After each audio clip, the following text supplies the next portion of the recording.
मानवी भारत पार्टी क्यों अन्य पार्टियों से अलग है? एक ग्रुप बन रहा है जो कि नरेंद्र मोदी के नेतृत्व को आगे बढ़ाना चाहता है, एक ग्रुप बन रहा है नरेंद्र मोदी को हटाना है। दोनों ही समूहों में ऐसे लोगों की भरमार है जो माफिया हैं, भ्रष्ट हैं, धन और बल की राजनीति करते हैं, जातिवाद की राजनीति करते हैं, धर्मवाद की राजनीति करते हैं, दल बदलू हैं। ऐसे में हम यह आप सभी सम्मानित पत्रकारों को बताना चाहते हैं कि मानवी भारत पार्टी इसीलिए प्रासंगिक है कि ऐसे गठबंधन देश का कल्याण नहीं कर सकते। वही राजनीतिक दल देश का कल्याण कर सकता है जिसमें अपने आप में शुचिता हो और जिसके अपने सिद्धांत हों, और वह है मानवी भारत पार्टी। मानवीय भारत पार्टी किन सिद्धांतों पर काम करना चाहती है? ये अपने सिद्धांत को जनता के बीच में किस तरीके से पहुंचाना चाहती है? उसका माध्यम क्या है? राजनीतिक पार्टी स्थापित करने का दूर दूर तक हमारा मकसद नहीं था। हमने वर्तमान राजनीतिक व्यवस्था में सुधार एवं चुनाव सुधार हेतु चुनाव आयोग को, प्रधानमंत्री को, राष्ट्रपति को पत्र लिखा। किसी ने हमारी बात पर ध्यान नहीं दिया। हमने अपनी पंचायत, अपना विकास कार्यक्रम चलाकर 2000 से अधिक गांवों में चौपाल लगाई कि स्थानीय स्वशासन को मजबूत किया जाए। न तो सपा, न तो बसपा और न ही भाजपा और अन्य राज्यों में जहां कांग्रेस शासन कर रही है, न ही कांग्रेस ने स्थानीय स्वशासन को मजबूत होने दिया। हम मजबूर होकर राजनीतिक पार्टी की स्थापना किए कि राजनीति में जब तक सुधार नहीं होगा इस व्यवस्था में, कोई भी मुख्यमंत्री हो, कोई भी एमएलए हो, कोई भी एमपी हो, जनता का कल्याण नहीं होगा और संवैधानिक भावना का सब आदर नहीं होगा। इसलिए हमने पार्टी की स्थापना की। तो राजनीति में सुधार कैसे होगा? राजनीति में सुधार के लिए जो सत्ता में आवे वे शुद्ध हों, जो विपक्ष में रहें उनमें हीन भावना न हो, और हमारे पत्रकार बंधु अपने सम्मान के लिए खड़े रहें, वे बिके न। यही तीन है स्तंभ। जैसे जो पार्टी आती है कुछ प्रमुख एजेंडे लेकर के आती है, जैसे रोजगार है, शिक्षा है, स्वास्थ्य है, महिला सुरक्षा है, तो आपकी पार्टी के मुख्य एजेंडे क्या है? राजनीति में सुधार नहीं होगा तो हम एजेंडा दे के छलेंगे लोगों को, हम कुछ कर ही नहीं पाएंगे। अगर हमारे आसपास ही ऐसे लोग रहेंगे जो शिक्षा माफिया हैं, स्वास्थ्य माफिया हैं, जर्नलिज्म के माफिया हैं, तो ऐसी स्थिति में हम सुधार कैसे करेंगे? राजनीति में सुधार ही मेरा एजेंडा है, और राजनीति में सुधार हो जाएगा, कोई प्रधानमंत्री होगा, कोई मुख्यमंत्री होगा, उसको विधायक रोक लेंगे, उसको सांसद लोगे। आज सांसद विधायक कठपुतली बने हुए हैं। ब्यूरोक्रेसी मुख्यमंत्री के आदेश पर डंडा चला रही है। पत्रकारिता चंद धनाढ्यों के हाथ में दे दिया गया है। आज जो पत्रकार बंधु आप लोग आए हैं, इनको आपके चैनल का मालिक होना चाहिए। काम आप करते हैं और मालिक बनते हैं अडानी, मालिक बनते हैं अंबानी, मालिक बड़े बड़े गिरोह बने हैं। जो पत्रकारिता करता है उसको मालिकाना हक मिलना चाहिए।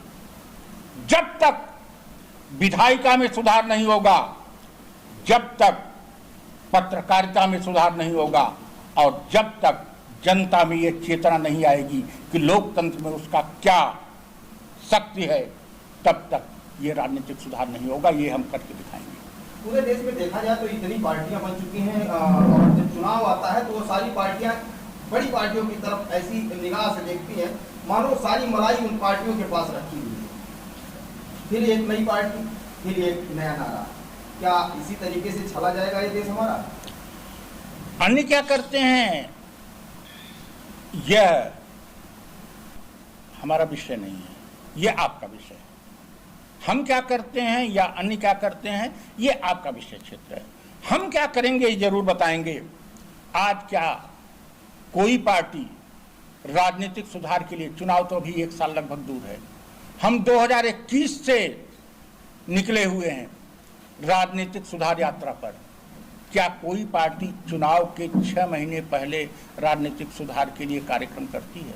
वो तो चुनाव जीतने के लिए कार्यक्रम करती है। हमारा कार्यक्रम 2 सितंबर 2021 से चल रहा है और आज भी जब चुनाव काफी दूर है, 8-9 महीने दूर है, हमारा कार्यक्रम चल रहा है। तो क्या शपथ पत्र देके आएंगे आप आपकी बात चुनाव? हम कोई शपथ पत्र नहीं दे, हम तो शपथ लेंगे आपसे और जनता से। जनता से हम शपथ लेंगे। अगर हमको अच्छा समझते हो तो हमारे हाथ को मजबूत करो। हमको क्या शपथ देना, हमने पार्टी स्थापित कर दी, हमारा मूल्यांकन करिए, हमारी अग्नि परीक्षा लीजिए, ये आपका अधिकार है। कितनी सीटों पर चुनाव लड़ने जा रही पार्टी 2022? ये आकलन आप फरवरी में कर लीजिएगा। हम पूर्वी उत्तर प्रदेश अवध रीजन के माध्यम से पूरे देश में मानव भारत पार्टी के एजेंडे को पहुंचाना चाहते हैं और इस परिप्रेक्ष्य में कम से कम 15-20 सीटों पर मुझे लड़ना पड़ेगा। लड़ना ही नहीं पड़ेगा, जन जन तक पहुंचना पड़ेगा, परिणाम कुछ भी हो। मणिपुर में जो अभी 77 दिन से 3 महीने से जो व्यवस्था चल रही है, उस पर आपकी पार्टी क्या प्रक्रिया कर रही है? हमारी पार्टी की जो प्रतिक्रिया है वो संसद में पहुंच ही नहीं पा रही है। हमारी प्रतिक्रिया ये है, ये अविश्वास प्रस्ताव लाए हैं, महिलाओं का अपमान हुआ, सभी लोग क्रिटिसाइज करेंगे। ये जितनी भी क्रिटिसाइज की जाए कम है। सरकार क्या करेगी? कहेगी राजस्थान में भी हुआ, छत्तीसगढ़ में भी हुआ, बिहार में भी हुआ, लीपापोती हो जाएगी, 10 दिन बाद मुद्दा समाप्त हो जाएगा। पूर्वोत्तर के 7 राज्यों में, सिक्किम को भी मिला दीजिए, 8 राज्यों में भारतीय जनता पार्टी की नीति पर ही बहस होना चाहिए। इनकी जो नीति है वही गलत है। हम धीरे धीरे अरुणाचल प्रदेश को राज्य का दर्जा दे चुके थे। आज अरुणाचल प्रदेश पर चीन रोज दावा करता है, आज के भी पेपर में होगा, कल के भी पेपर में था। नागालैंड की समस्या हम सॉल्व कर चुके थे, उठने लगी है। मेघालय में चीफ मिनिस्टर के बंगले पर धावा बोला गया, मणिपुर में हुआ। पूरे पूर्वोत्तर के संबंध में नरेंद्र मोदी ने जो नीति अपनाई है वो तुष्टीकरण की नीति है, वो वोट लेने की नीति है, जिसके कारण पूर्वोत्तर जो भारत का अभिन्न अंग है वो जलना शुरू हो गया है और आगे भी अगर ये नीति जारी रही तो चलेगा। इसलिए पूरे पूर्वोत्तर की नीति की समीक्षा होनी चाहिए। वहाँ की जनता मुख्यमंत्री वहाँ के और प्रधानमंत्री का इस्तीफा मांग रहा है, तो इस पर क्या कहना चाहिए? बेशर्म लोगों से इस्तीफा मांगा जाता है। बेशर्म लोगों को अब तक प्रधानमंत्री का निर्देश जाना चाहिए था, गवर्नर को बर्खास्त कर देना चाहिए था, लेकिन क्या कोई गवर्नर, शायद 1-2 गवर्नर हों जिनको शर्म आती हो। बेशर्म लोगों से आप कहती हैं कि इस्तीफा दे देना चाहिए था। उनको घसीट के निकालना पड़ेगा और नरेंद्र मोदी की पूर्वोत्तर की नीति की समीक्षा की जाएगी तो मुख्यमंत्री दोषी नहीं पाया जाएगा, नरेंद्र मोदी और उनकी सरकार दोषी पाई जाएगी। मुख्यमंत्री तो कहते हैं हम इस्तीफा लेके खड़े थे और जनता ने रोक दिया, हम इस्तीफा कैसे दें?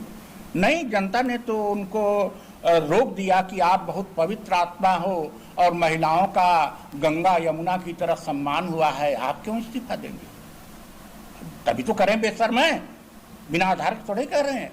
इस तरीके से बीजेपी शासित राज्यों पे लगातार जितनी पार्टियां हैं सवाल उठा रही हैं, लेकिन वहीं देखा जाए जो विपक्ष की पार्टियां जिन राज्यों में शासन कर रही हैं उन राज्यों में अगर कोई घटना घट रही है उसका कोई सवाल नहीं उठाया जा रहा।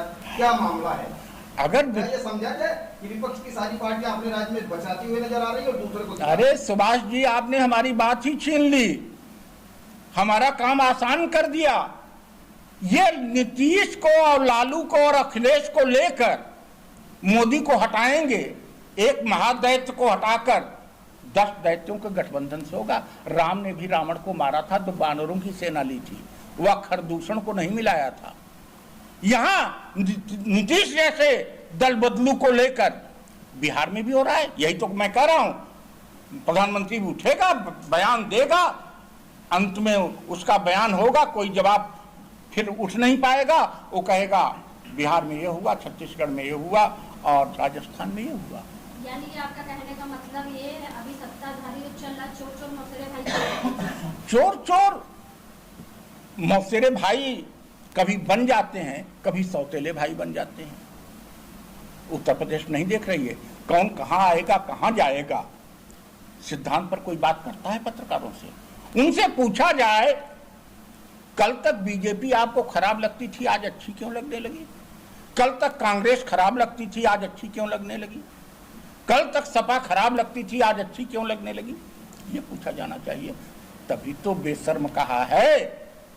बेशर्म है, 90% राजनेता बेशर्म है और मानवीय भारत पार्टी ऐसे बेशर्म लोगों को लेकर राजनीति नहीं करेगी। हम नई पीढ़ी के नए लोगों को लेंगे और शुद्ध राजनीति करेंगे। और जो बेशर्म लोग अगर आएंगे भी तो उनको प्रायश्चित करना पड़ेगा, क्योंकि हम सुधार करेंगे। हमारे यहाँ कोई अछूत नहीं होगा, लेकिन उनको अपने पुराने कृत्य पर प्रायश्चित करना पड़ेगा। हंगामा टाइम्स की तमाम खबरों को देखने के लिए हंगामा टाइम्स को सब्सक्राइब कर लीजिए और बेल आइकन दबा लीजिए। अगर आपको ये वीडियो अच्छा लगा हो तो लाइक बटन प्रेस कर अपनी प्रतिक्रिया हमारे कमेंट बॉक्स में देना।